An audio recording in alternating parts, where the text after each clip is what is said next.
జిల్లా నిమ్మకూరులో పర్యటించారు టీడీపీ జాతీయ కార్యదర్శి నారా లోకేష్, ఎమ్మెల్యే బాలకృష్ణ. వారికి స్థానిక నాయకులు, కార్యకర్తలు ఘనస్వాగతం పలికారు.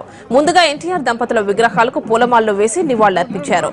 అనంతరం 30 పడకల ఆసుపత్రి నిర్మాణానికి ఇద్దరు కలిసి భూమి పూజ చేశారు.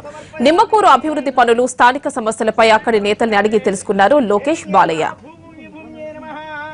అక్షతాం సమర్పయామి, దీపానంతరం మధ్యం సమర్పయామి, ఆచమనం సమర్పయామి, దీపం సమర్పయామి,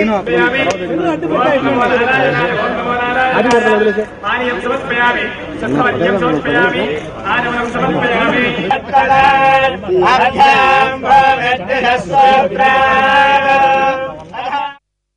ఏ జన్మలో నేను పుణ్యం చేసుకున్నా తెలియదు కానీ ఈ జన్మలో స్వర్గీయ శ్రీ నందమూరి తారక రామారావు గారి మనవడిగా, చంద్రబాబు నాయుడు గారి తనయుడిగా, అదేవిధంగా ముద్దల మావయ్య అల్లుడిగా ఈరోజు నేను మీ ముందలున్నా.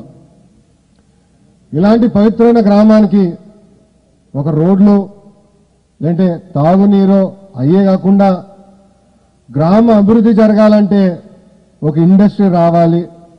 ఆ ఇండస్ట్రీ వస్తే అక్కడ ఎవరైతే ఉద్యోగస్తులు ఉన్నారో గ్రామం నుంచి వెళ్ళడానికి అవకాశం ఉంటుంది. వాళ్ళు కూడా వచ్చి గ్రామాల్లో ఉండి గ్రామంలో డబ్బులు ఖర్చు పెడితే గ్రామానికి అభివృద్ధి చెందుతుందని నేను మావయ్య గారితో మాట్లాడటం జరిగింది. అప్పుడు మావయ్య గారి దృష్టికి ఒక ఆయన తీసుకొచ్చి ఇట్లా బెల్ సంస్థ ఉంది, మచిలీపట్నంలో మేము పోరాడుతున్నాం, ప్రయత్నిస్తున్నాం, కానీ అక్కడున్న ఆనాడు పాలకులు రానిలేదు మమ్మల్ని. ఈసారి అవకాశం ఇస్తే తప్పనిసరిగా నిమ్మకూరు గ్రామంలో 200 కోట్లు, ఒకటి కాదు రెండు కాదు 200 కోట్లు ఖర్చు పెట్టి ఇక్కడ ఫ్యాక్టరీ ఏర్పాటు చేస్తామని చెప్తాం జరిగింది.